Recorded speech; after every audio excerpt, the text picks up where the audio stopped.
Hello friends, स्वागत है आप सभी का सुई धागा क्लासेस चैनल में। तो आज हम सलवार की कटिंग और स्टिचिंग देखेंगे। तो इसके लिए हमने 2 मीटर कपड़ा लिया है। तो इस तरीके से आपको कपड़े को फोल्ड करना है, डबल फोल्ड, और ये फिर और एक फोल्ड करना है आपको।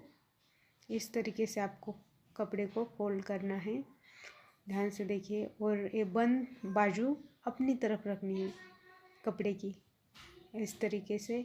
और ये हमने डबल फोल्ड किया, फिर से इस तरीके से आपको कपड़े को एक 4 पार्ट में फोल्ड करना है। और कपड़े की जो बंद भाग है वो अपनी तरफ रखना है। इस तरीके से हमने अच्छे से कपड़े को फोल्ड करके रख लिया है। अब हम नाप डालेंगे। तलवार हमारी बनकर 32 इंच रेडी रहेगी, तो इसलिए हमने 3 इंच उसमें ऐड कर लिया है। 3 इंच बॉटम पट्टी के लिए, ऊपर के बेल्ट के लिए, और 1 इंच बीच की सिलाई के लिए। तो आपको कहीं भी और बढ़ाना नहीं है, सिर्फ 3 इंच बढ़ाना है। तो हमारा बिल्कुल 35 इंच, हमारा कपड़ा भी 35 इंच ही आ रहा है। और इस तरीके से वहाँ पर मार्क कर लिया है हमने। और ये हमने 8 इंच ऊपर के बेल्ट के लिए मार्किंग कर लिया है। उसमें से 8 इंच ऊपर का बेल्ट रहेगा हमारा, 8 इंच इस तरीके से। और आसन रहेगा हमारा 8 इंच, इस तरीके से आसन 8 इंच पर है। और नीचे का बॉटम पट्टी का घेर रहेगा हमारा 7 इंच, इस तरीके से मार्क कर लिया है हमने। अब हम दोनों को लाइनों को मिला देना है बस। और इस तरीके से आपको वो जो आसन का पार्ट है आपको बिल्कुल सीधा ही रखना है। और बाद में हमें उसमें मैंने ऐड ज्वाइन करेंगे। आपको बिल्कुल सीधा ही रखना है, कुछ भी उसमें करना नहीं है। इस तरीके से हमने कट कर लिया है। बाद में हम मैनी जोड़ेंगे। अब मैनी के लिए हम उसी कपड़े में से लेंगे। तो इस तरीके से आपको डबल फोल्ड करना है। और ये हमने 3.5 इंच लिया है, तो बन के हमारी 7 इंच आएगी। और ऊपर भी हमने लिया है 6 इंच। और इस तरीके से हमने बहुत बड़ी मैनी कट कर ली है। इससे क्या हो जाता है कि कपड़ा हमारा बिल्कुल भी खींचता नहीं है, आसन में बैठने उठने में बिल्कुल भी खिंचाव रहता नहीं है। आप लोग छोटी मैनी लगाते हो, इसलिए बहुत ही दिक्कत होती है उसमें। इस तरीके से मैनी हमारी बनकर रेडी हो गई है। और इस तरीके से आपको मैनी जोड़नी है। आप देखिए, इस तरीके से हम अब जोड़ कर दिखाएंगे आपको। आप लास्ट तक वीडियो ज़रूर देख लीजिएगा। और आपने अभी तक चैनल को सब्सक्राइब नहीं किया है तो चैनल को सब्सक्राइब ज़रूर कीजिए, लाइक शेयर ज़रूर कीजिए अगर आपको वीडियो पसंद आया हो तो। इस तरीके से अब हम ज्वाइन कर लेते हैं।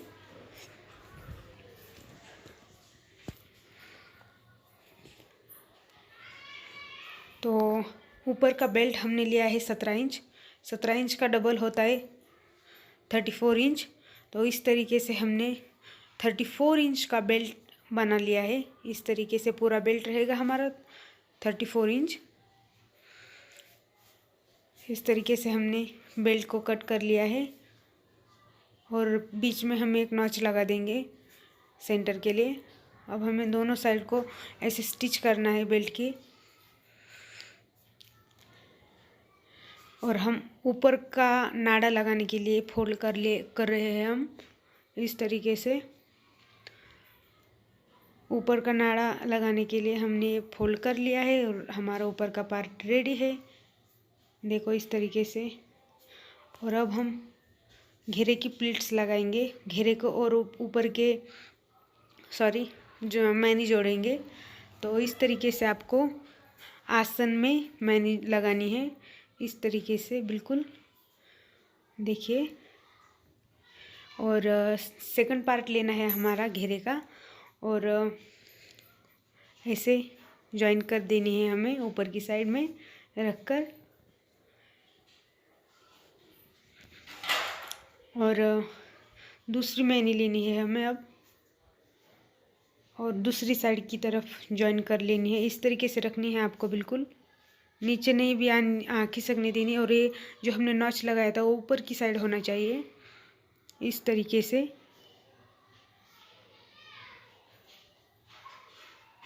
और हमें एक दाब टिप लगानी है उसके ऊपर।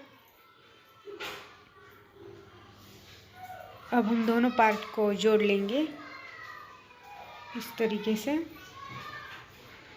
आप वीडियो लास्ट तक ज़रूर देखिए ताकि आपको पूरा वीडियो समझ आए।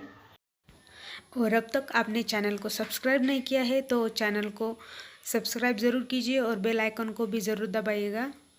और इस तरीके से आपको ऊपर के बेल्ट को और नीचे के घेरे को ज्वाइन कर लेना है। तो ये हमें बैक साइड है, तो बैक पार्ट में हमें पहले 3 प्लीट्स लगानी है इस तरीके से। इस तरीके से आपको 3 या 4 प्लीट्स लगा देनी है। आप अपने कपड़े के हिसाब से प्लीट्स लगा सकते हो, कम या ज़्यादा कर सकते हो।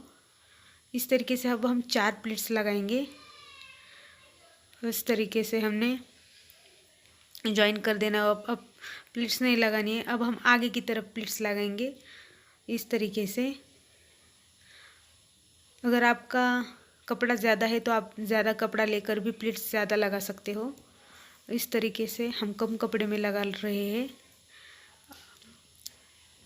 इस तरीके से अब हमने आगे की साइड भी अब हम लगा रहे हैं प्लीट्स। इस तरीके से हमने आगे की साइड लगा रहे हैं प्लीट्स। अच्छी तरीके से प्लीट्स लगानी है आपको आगे और पीछे सेम ही प्लीट्स लगा लेनी है।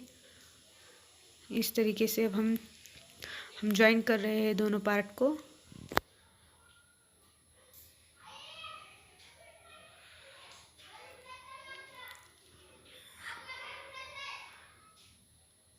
इस तरीके से अगर आपने अभी तक नोटिफिकेशन बेल ऑन नहीं किया है तो सब्सक्राइब और बेल नोटिफिकेशन ऑन ज़रूर कीजिएगा और एक लाइक भी ज़रूर बनता है। और इस तरीके से आपको फिर ऊपर की तरफ एक सिलाई लगा देनी है, एक दाब टिप लगा देनी है अच्छी तरीके से सीधी पार्ट पर। इस तरीके से आपको पूरे अब तक हमने जितना स्टिच किया है उतने पार्ट को आपको एक ऊपर से एक और सिलाई लगा देनी है। इस तरीके से फिनिशिंग अच्छी आती है। अब हमें मैनी को भी ऊपर की तरफ एक स्टिच लगा देना है हमें। और उससे पहले हम बेल्ट के लिए तैयार करेंगे। बेल्ट के लिए हमने कैनवास लिया है और कैनवास को हम काट देंगे बीच में से। 2 इंच का कैनवास है और ये 1 इंच का हमारा बॉटम बेल्ट तैयार हो जाता है। और इस तरीके से हमारा 1 इंच का बॉटम का बेल्ट रेडी हो जाएगा। इस तरीके से आपको फोल्ड करना है बॉटम के लिए। और कितनी आसानी से हमारा बॉटम रेडी हो गया है। और अब हमें इस तरीके से सिलाई लगा देनी है फिनिशिंग के लिए। इस तरीके से दोनों पार्ट को आपको इसी तरीके से ज्वाइन कर लेना है। बहुत ही आसान तरीका है ये और बिल्कुल भी बीच में आपको खिंचाव नज़र नहीं आता पैंट का। बिल्कुल भी अच्छे से बैठती है ये पैंट। आप एक बार ज़रूर ट्राई कीजिएगा। इस तरीके से हमारे दोनों बॉटम रेडी हो गए हैं। और अब हमें दोनों पार्ट को ज्वाइन कर देना है इस तरीके से। 1.5 इंच का बीच में से सिलाई मार्जिन छोड़ के आपको ज्वाइन करना है इस तरीके से। आप पूरा वीडियो ज़रूर देखिएगा इस तरीके से। और मैनी की तरफ से आपको सिर्फ 1/2 इंच का सिलाई मार्जिन रखना है, सिर्फ 1/2 इंच। और नीचे हमें इस तरीके से 1.5 इंच का सिलाई मार्जिन रखते हुए स्टिचिंग करना है ताकि आपकी पैंट अच्छे से बैठे, ऊपर नीचे नहीं हो। इस तरीके से आपको डबल एक सिलाई लगा देनी है। आप देख सकते हो मैंने किस तरीके से मैनी के पास में सिर्फ 1/2 इंच का सिलाई मार्जिन रख लिया है और बाकी में 1.5 इंच का मार्जिन रख लिया है। तो इस तरीके से क्या होता है, आपकी पैंट बिल्कुल ही बीच में से खींचती नहीं है, आसन बिल्कुल ही अच्छी तरीके से बैठता है। और अब हमें मैनी को क्या करना है, एक और अच्छे से सीधी साइड की तरफ से एक डबल स्टिच लगा देनी है। अच्छे से फिनिशिंग आती है इससे अच्छी तरीके से। इस तरीके से आपको एक स्टिचिंग ऊपर से कर देनी है मैनी को। इस तरीके से हमारी सलवार बनकर रेडी है। तो लाइक शेयर सब्सक्राइब कैसे लगे आपको कमेंट में ज़रूर बताना।